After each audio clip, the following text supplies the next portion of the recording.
Hi, everyone, and welcome back to another episode of Best Friends with Benefits. My name is Kristen. And I am Noni. And we have a special episode today where we're going to give some tips, very much needed tips on time management. Just what we have learned over the years. I know sometimes the biggest struggle in life is work-life balance or, having it all, being able to do it all. And a lot of times we're super hard on ourselves and judgy on ourselves because we're not able to get everything done, and just how to approach that. So we're going to talk about that in today's episode. Yeah, we're going to be giving you some tips because I actually, if you guys don't know, I work for an executive coaching firm, and I actually just program managed a workshop, a time and productivity workshop called Mission Control, and it was really powerful. And one of the things I will say, one of the little secrets I will give away is that what Noni just said is that, like having it all or doing it all. The secret is you will never get it all done. You never will. Yeah. Like you're going to die and there's going to be things that you should have done. But just knowing that, it just gives you such a sense of freedom, because if you're trying to always get stuff done, knowing that you're not going to get it all done, it's just like, okay, I'm just going to tackle the things that I can do instead of like having this big mountain on your back. Oh, that is so good. And I'm glad that you say that, because I always think of what are the productivity suck things that you can do. And a worry is one of them. Like constantly being worried about something or worrying about not being able to get to everything, it actually definitely stagnates you. You don't get more done by worrying about something. And I saw something somewhere where it said worrying about something is literally like wishing for the worst possible scenario to happen. You have to think about the things that don't. Complaining is another one of them. You can sit and complain about something all day, but it will not move the needle unless, Kristen's calling customer service. That's different. But you can sit and complain about something and it's not going to move the needle to push your life forward. So thinking of those things that is not, procrastination. Well, big one too. I just want to say something, because what you just said was really powerful, and I hope that people can get this. It would be one thing if I was just complaining to you about a customer service issue, but I actually take an action and I call the company. Like, for example, today I ordered a beautiful, and I don't know if you could see it, a beautiful new eyeshadow for MAC from Nordstrom, $18. That's pretty expensive for an eyeshadow. I get it. The whole thing's cracked all over the box, everywhere. I called customer service, Nordstrom. I just said, hi, I just received my order today.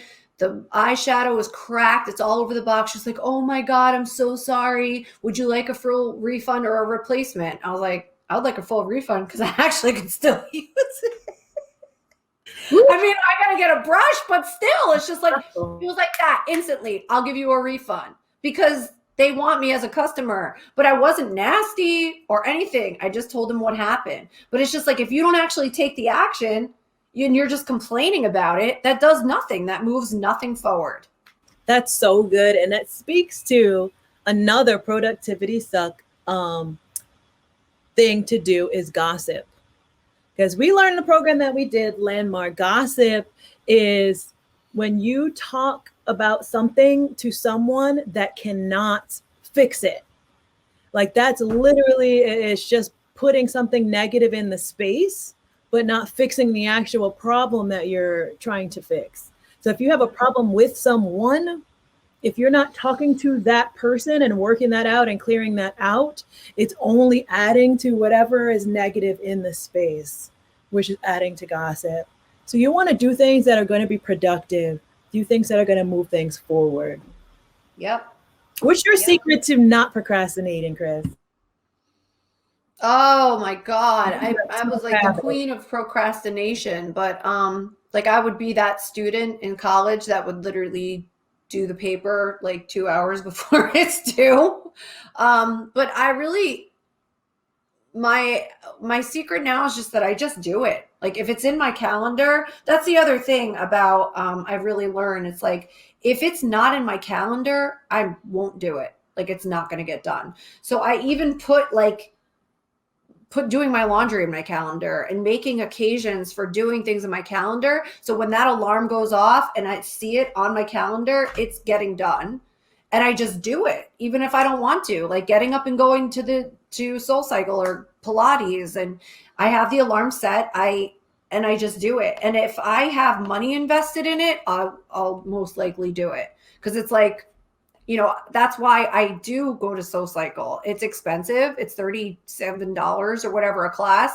And it's the only thing that will motivate me to actually get up and do it because it's like, that's $37. Like, that's a lot of money. And if I don't do it, I'm losing that money. So I just, like Nike said, just do it.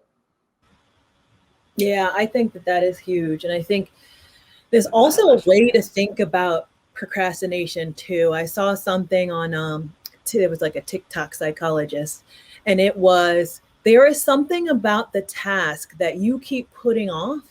There's a feeling that you feel like it's going to happen, or if it's like, oh, you got to do your taxes, but you really don't know everything you need to do, and it's going to make you feel like you're not smart enough, or what it is. It's the feeling that you get, or it might be something that's just really boring. It's that feeling that you're going to get while doing that task that's causing you to procrastinate. So it's like once you let that go, and you've said this before, you can create something to be anything that you want. So it's Yes. like, let's have a taxes party. Let's all do taxes together. Well, that's perfect. And I love that you said that because I was just going to say that human beings, we as human beings, we never do anything that we don't want to do. If we really don't want to do it, we're not going to do it. If we're not excited about doing, human beings only do things when they see it as an opportunity. So if you actually put that in your calendar as an opportunity, like I was putting in my calendar every morning, Kristen is going to Soul Cycle to get a sexy and fit body. If you put the outcome already in the calendar as the outcome, it's going to give you excitement to have it be done. Like even, or like going to get your hair done. Like Kristen has shiny hair. I hate sitting in the salon for hours on end getting my roots done or whatever. But if I make it as an opportunity for me and something fun that I want to do, it will make me want to do it more. Oh, that is so good. Because then you're living into what that action is going to bring you. Yes. Right? What that action is going to bring you is peace of mind because you don't have to stress about the thing that you keep putting off. And I like to think of it as a way of procrastination, avoiding that. It's like rewarding your future self. So if I have something that I know I'm supposed to do, during the week, and I have in my head like, oh, maybe I'll put it off towards the weekend. What kind of weekend is that going to be for my future self to have this thing that I now have to do that I could have just did during the week? It's rewarding your future self. Yes. When you do those things that you're trying to put off. And then it's not sitting in the back of your head. Like then you're able to just be complete and free. Like that thing is already handled. Or even if you schedule it, don't you ever notice that if you know you have to do something and it's not scheduled, it's just like always in the back of your mind. You're like, shit, I have to do this thing. I have to do this thing. I have to pay this bill. But once you actually write the check or actually put in your calendar that I'm going to do this at that time, you're not thinking about it anymore. It's already done. Like it's already in your calendar. It's already done. You don't have to worry about it anymore. That's so good. Even if you haven't completed the action, just knowing that you have scheduled time that it's going to happen, it still kind of checks a box off in your head where you're not and stressing and have anxiety about it. And then you can be present in the moment because if you're constantly, like you said, worrying, right, is like a strainer on you. You can be present in the moment, knowing that is handled and whatever. Like, that's why we can do these shows. It's not like I'm sitting here, like, thinking about, oh, I got to do this and this and this and that. It's like, okay, yeah, there may be things that I have to do later, but they're scheduled. I'm going to do them. But I can be here now because I'm not worrying about that. I'm not doing this now. I'm not doing that now. That's so, so good. Oh, I love it. We're so good. We're so good. I do want to say one note for parents that are watching, and I know a lot of us were really hard on ourselves, and especially if you're trying to juggle work and raising kids, both of them take time, and there is this idea of like you could do everything. No, you're going to have to schedule times where you have to work, but then also when you think about kids and the things that we hold on to in our from our childhood. It's those big moments. It's the family vacations. It's the time. There were several times with Reza at his school. I remember they had like a secret reader, and I didn't tell him I was coming. I took the morning off from work, and then any opportunity like that where I can like surprise them at school. And there was a year for Halloween where I took off every Friday morning to practice a Halloween play, and I played the frog in the school play, and I hopped out and I see him in the audience, and I'm like, that's my mom. So cute. It's like it's those little moments. And even Alice, like we have these code moments where she plays this song, no matter what I'm doing, I have to stop and dance with her. It's just Love like that. creating these little things. So they don't necessarily remember all the times you had to work late and you ordered in instead of cooked, or it's just like making sure that you make the time and give yourself some grace. You're not going to Yes. at everything, but your kids still love you, your family still loves you, and it's just like you have to give yourself grace and don't kill yourself, because it's the big moments that really, really count.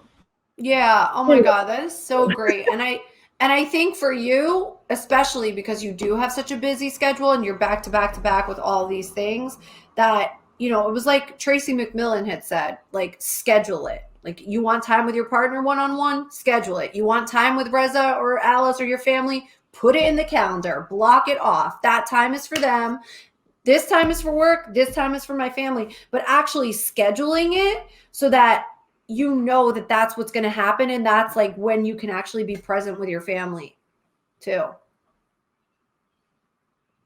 Absolutely. 100%. So it's giving yourself grace, avoid those productivity sucking habits that we all have. Think about rewarding your future self. Mm-hmm. And what were yours, Chris? So many nuggets in this. Well, yeah, I think it's just you want, it's like create your schedule and work your schedule. I agree. And I really love what you said. Schedule your work and work your schedule. That's it. You just schedule that. That's good. And I love what you said about, it's not about the task, it's the result that you're going to get from that, and living into that instead of, oh, I don't want to do this. It's like what's waiting for you on the other side is amazing. That's it. We love you. We hope you love these little short nugget bits, gem dropping. More benefits for you.